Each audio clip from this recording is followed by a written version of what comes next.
everybody, this is Mark McKinnon who may call me, and welcome back to Higurashi When They Cry, Tatarigoroshi, Part 3.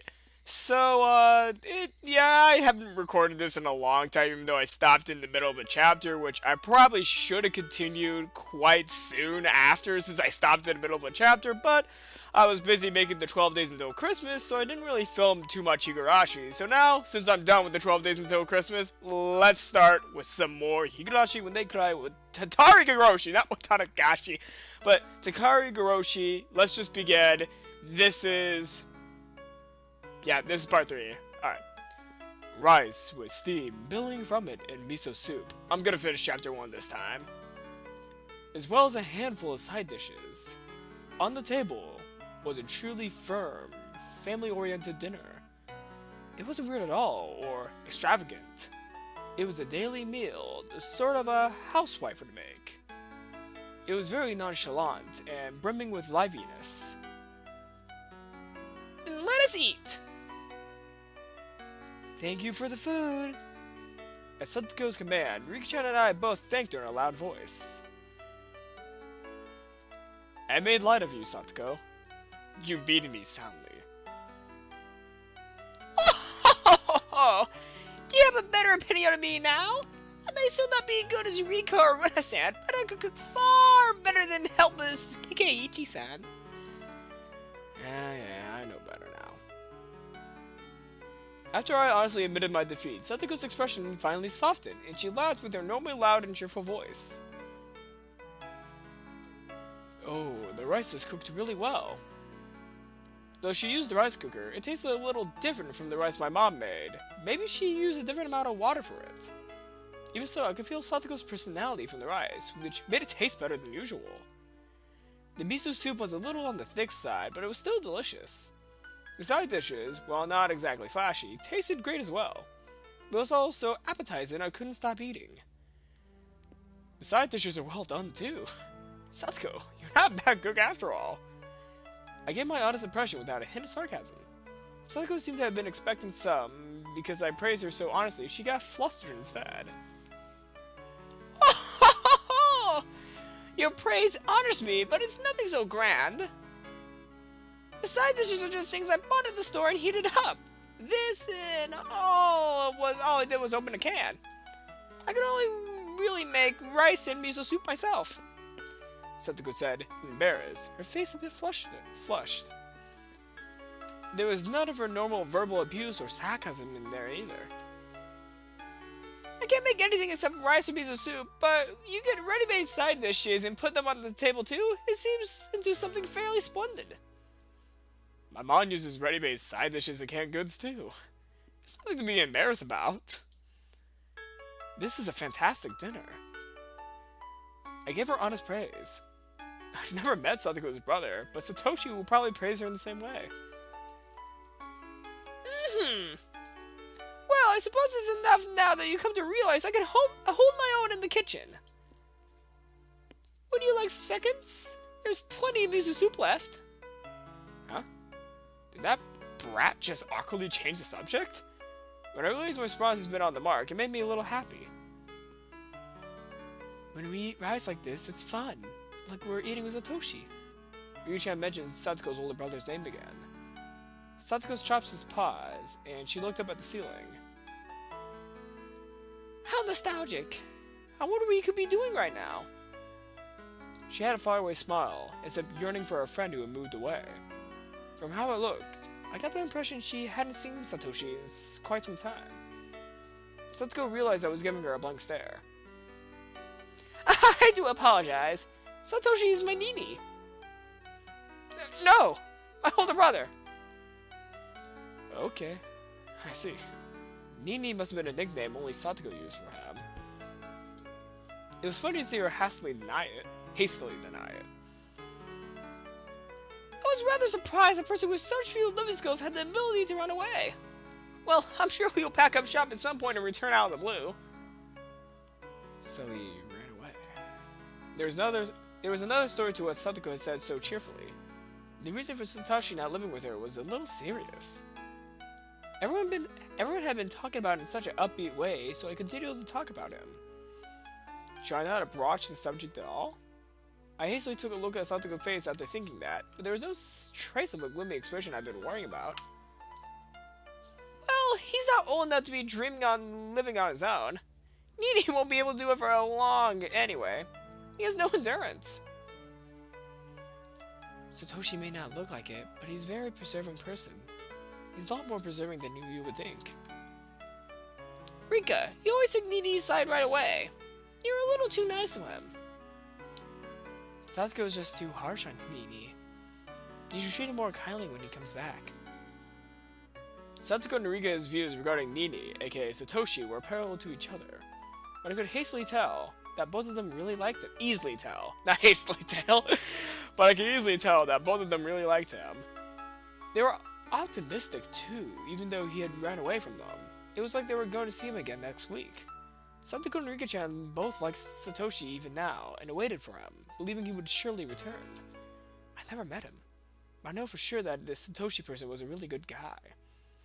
I thought Satoko would be deeply hurt by her brother running away, but she already overcome that. She was still being the energetic little sister, always full of vim and vigor, and simply to say that her brother could come back anytime he liked. I thought that Satoko didn't think through anything, and just frolicked and played practical jokes every day, and that was it. But she was really... yeah. Keiichi's lost for words. Why are you petting my head? I roughly rubbed a hand through Satoko's hair. I misunderstood you, Satoko. I didn't know you were this level-headed. Satoko seemed to think I was making fun of her and tried to bat away my hand. But then she saw that there wasn't even a trace of malice on my face, and obediently granted me her head. What? Is she like a dog? She is not like a dog. Oh my god. Yep. Satoko's level-headed. She sure is. I've been level-headed from the start. I was just playing pranks on you because you always do it to me. There was the usual provocation, but I decided not to buy into it today. You're right. You were just doing it to go along with me. But you really were so level-headed. Good for you. Is that actually a compliment? Kind of seems like you're making fun of me. I'm not trying to make fun of you at all. I'm seriously complimenting you. Because if I was making fun of you, Riksha would be petting your head too. That's right, isn't it? When Rika makes fun of people, she usually pets their head. Meep, Star. These canned sardines are delicious, Star. Rika went full Nipa, Star, and her smile became even brighter. Her attitude was clear as day, but it was annoying cute, so both Satoko and I suddenly burst into laughter. That laughter lightened up the table. The table itself was so dull and simple that I never even thought people could be laughing like this around it. And then, I finally came to realize something really obvious. Dinner is better if you're laughing while you're eating, huh? Of course it is. Laughing makes it taste better. How rude! The food is good because I'm a good cook, obviously! This harmonious moment, this happy circle, it was completely different than spending time with family, but it's still somehow nostalgic. Satoko, do you want to see Nini? I didn't say Nini! Call my brother, please! Hey, wait, you've been saying Nini this whole time! Nini this whole time! Nini this whole time. I grinned wryly and decided to call him brother like she told me to. Satoko, do you want to see your brother? Rika-chan stopped eating, then looked back and forth between my face and Satoko's. Satoko was smiling. She looked like she was trying to choose her words. Okay, that's kind of a cute face. Just from that, Satoko conveyed her feelings. Honestly, she would have come Honestly, she wished she could come home right now. But she wasn't that weak. Satoshi, not Satoko. Satoshi should just do what he wanted until he was satisfied. In return, she let him have the scolding of his lifetime. And then she'll have dinner with him and lay out his futon for him. Well, of course I want to see him again. It's been almost a year. It's been that long already? Yuri-chan smiled thinly, her eyes appearing to look far away. Well, Nini could do what he wants. He would lighten my load if he came back with more muscles knowing how to do housework, of course. See? You said Nini again. You said it. I did not. Oh, wait. Oh. Wait. Oh, okay. That was Rika. You said it. I did not! I would never call Nini Nini! Things rapidly returned to the usual lively atmosphere of the lunchtime at school. But nothing changed about Satoko's feelings towards her mother. She was living so bravely and so strongly. Hey Satoshi, your sister is trying hard to watch the plays while you're gone, isn't she? Give it a rest, and come back soon, got it? Give it a rest. Satoko, it's time to clean up or else we will get sleepy. It was when we were all watching TV while enjoying some tea after dinner. Rika-chan let out a big yawn and then spoke. Satoko and I both then looked at the clock and noticed how late it had gotten. No, perhaps we both realized it already. We just didn't want the warm moment to end. Maybe we didn't want to say anything. Aww. Oh, this will not do! I still haven't washed the dishes yet! Don't worry about it. I can do that much at least. You made a great dinner, so I can't let you do the dishes too. Are you sure you'll be alright? People who are not used to try and then... Oh, okay. When people who are not used to it try and wash them, the soap could make the dishes slip out of their hands, you know. Jeez. She turned into a perfect nagging little sister. It was charming and awkward. Emotions like that were all mixed up inside me. I gave her a vague, dry smile. Keiichi can at least wash the dishes. If you break one and hurt yourself, I'll be giving you pettings at school tomorrow. Rika-chan yawned again, so wide you could see her molars. Damn, that's pretty wide. Is that really alright? Keiichi is pretty unreliable despite how he looks. Give me a break. Looks like Keiichi's approval rating has plummeted in Satoko's mind. Don't worry. I'll clean those dishes up, no problem. So don't worry about it and go home. Actually, at this hour, I can't let you two go home by yourselves. I'll take you there. Let me find the key from my bag. Once you've taken us home, Keiichi-san will be the one going home by himself. You'll be in big trouble if you get lost on the roads at night and end up in Takashudo. There's no houses or lights out there at all. I was trying to worry about them going home, but I didn't think there would be a worry about me getting lost. Am I really that unreliable? She really is being critical, but yeah. This feeling I have, it's not that bad. So I ended up not needing to escort them. I saw off Satoko and Rika-chan out to the gate. Thanks a lot for today. Thanks to you, I got a good cultural dinner. If Satoko hadn't come, Keiichi would be growling and yelling right now. Truly! It's really good that we came. They really saved me. I gave them another bow filled with gratitude. Oh yes! I put the rice and side dishes into a container, so use that for your bento tomorrow. And for breakfast, you can eat some with bread and jam. Strawberry jam and peanut butter were in your refrigerator on the middle shelf to the right. Cocoa powder too. It was in the upper right door of the cupboard. I know all that. You don't have to go into detail. I was about to say that, but I decided to humbly listen to her. It was then that I finally realized that Satoko, who had appeared to be in a bad mood, was in fact in a great one, just like Rika-chan had said. And that though she nagged me a lot, she was very kind. And good night. Make sure to brush your teeth before you go to bed. You have to do it for at least 5 minutes. 5 minutes? I was already told 2 minutes, not 5. Well, might as well try that. I got it, Satoko. I'll brush my teeth and make breakfast for tomorrow. And I'll be sure not to forget the bento. You need to wake up earlier than usual, or you won't be able to get your breakfast or bento ready, got it? If you like, I can give you a call a little earlier to wake you up instead of using your alarm clock. You don't have to go that far. I'll set my alarm clock to wake me up a little early. Thanks for being so concerned about me. Satoko looked like she had more fault-finding to do, but she stopped, leaving with a good night, got on her bike, and disappeared down the nighttime road. Rika-chan went to do the same, but then remembered something and came back. What's wrong, Rika-chan? Did you forget something? Keiichi, you get 100 points for today.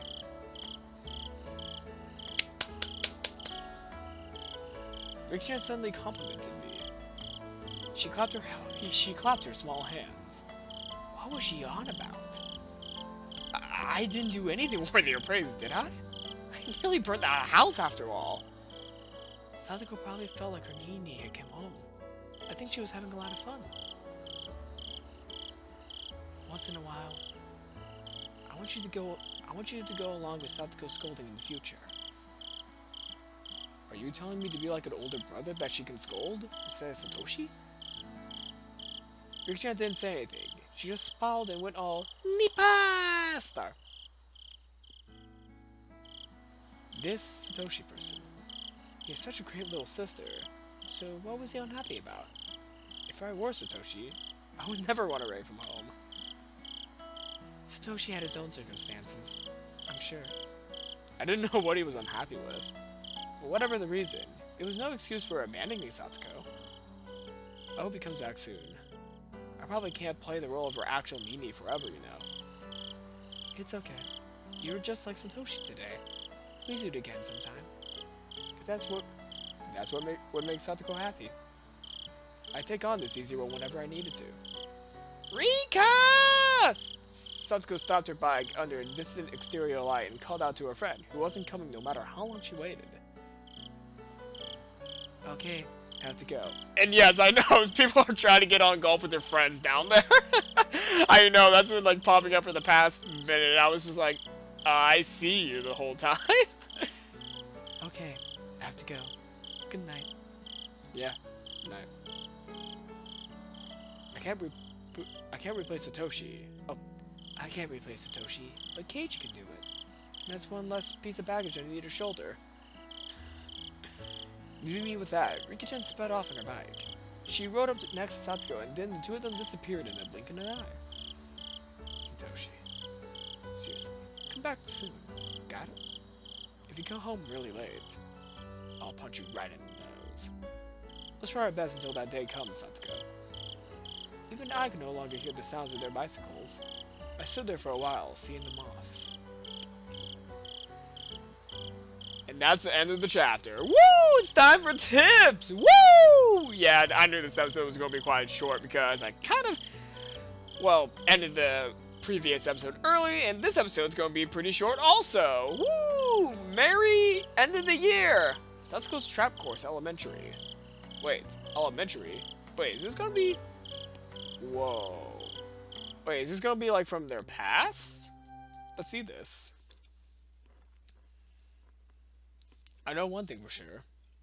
Satoko could fend off an entire army division by holding up in this mountain. I know all about that. Satoko was one of the Soviet military What? I know all about it. Satoko was one of the Soviet military advisors that gave training on traps to that one country. America? What the hell? Stop saying weird things. Somebody help me!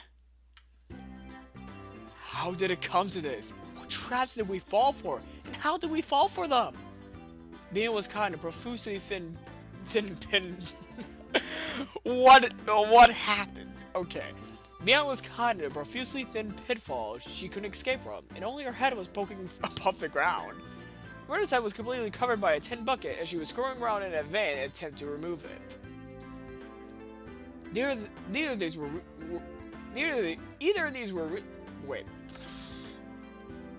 Either of these really were funny, but that's where it ended.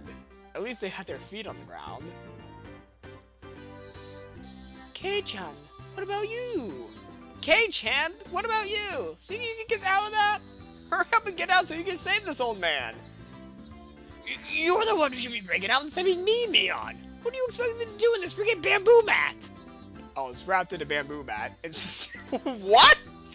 How did he get up in a bamboo mat? Where did Satoko get one? I was wrapped up in a bamboo mat and hanging 2 meters above the ground. What was this trap and how did I fall into it? Huh? It was Satoko! This all started when they suggested that I was unfamiliar with nature, having grown up in the city, and proposed a little exploration on the mountain. But Rena really doesn't know how it's back there either. Rena might get lost. How? The mountain out back, huh? I played there a lot when I was little, but I haven't gone there for years. If you get lost out there, things can get pretty dangerous. You can leave the mountain to us. The whole thing is our playground. Isn't that right, Rika? Mew. Oh, I see. How are you sure? We will defer to you two this time and have you be our tour guides. Wait, Keiichi-kun. The summer vacation guidebook says not to play on the mountain because you'll get lost. It isn't summer vacation yet, so it's alright. We know the...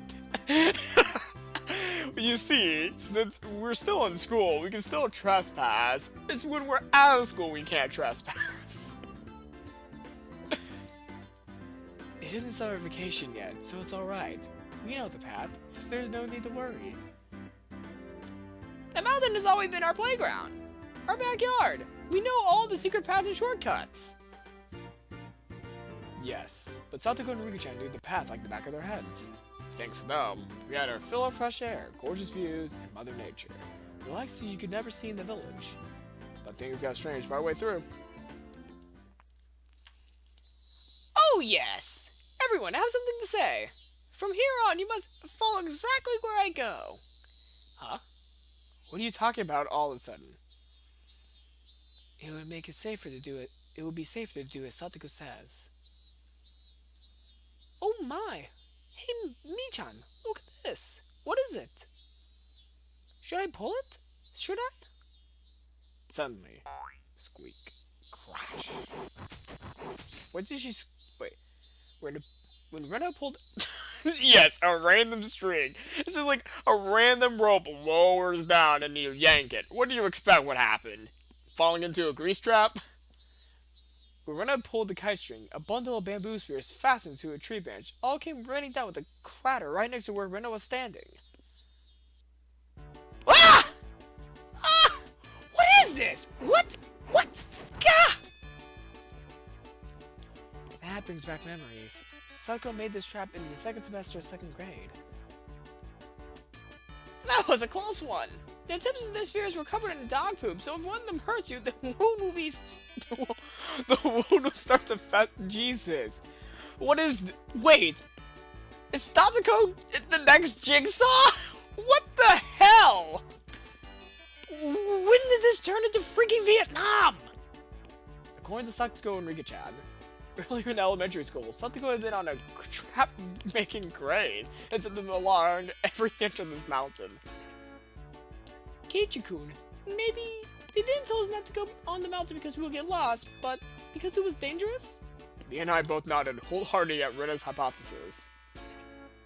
Come now! We are hurling on ahead! If we do not return soon, it will get dark. If it gets dark, it may become even dangerous for me. What? You're the one who brought us to this crazy mountain. Why was an average healthy Japanese boy like me forced to deal with life-threatening booby traps? Booby traps.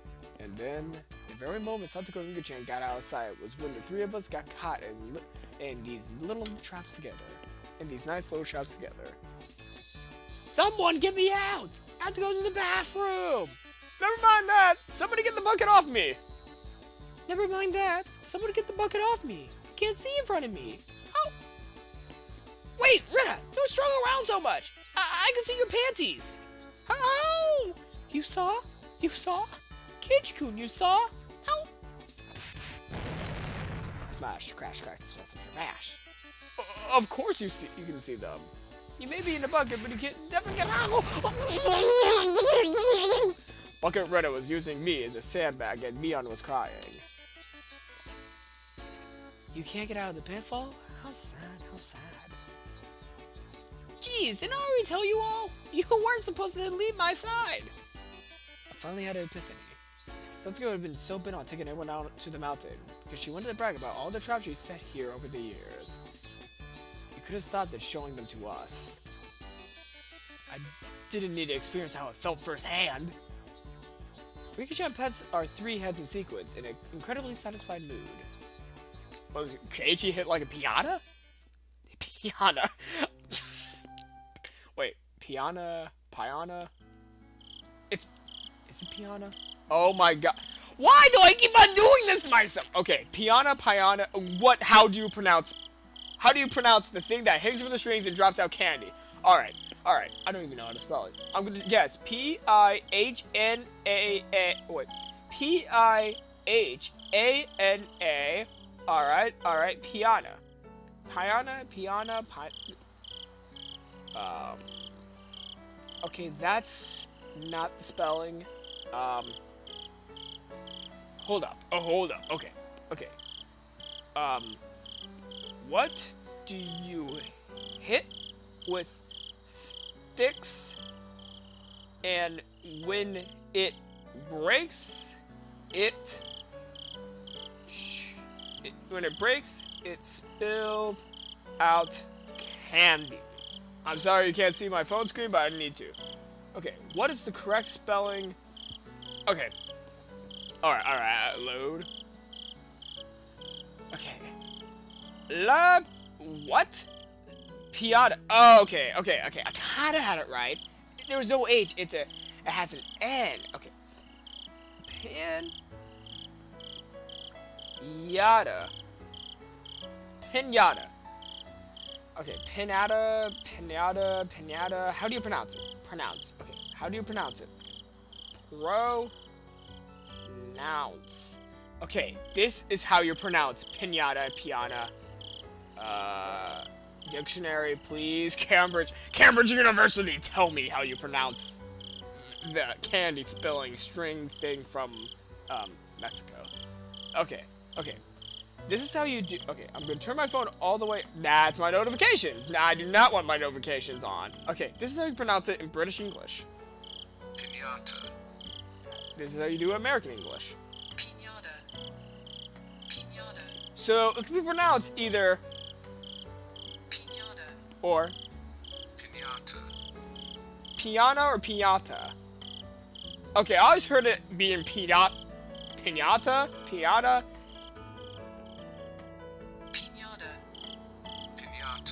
Okay, you can pronounce it either piñata or piñata. Hopefully I was doing that right, and that's all I have for this time. So leave a like, leave a comment, and I'll embarrass myself next time. This whole final minute was just me trying to pronounce piñata or piñata. Leave a like, leave a comment, and I'll see you all next time.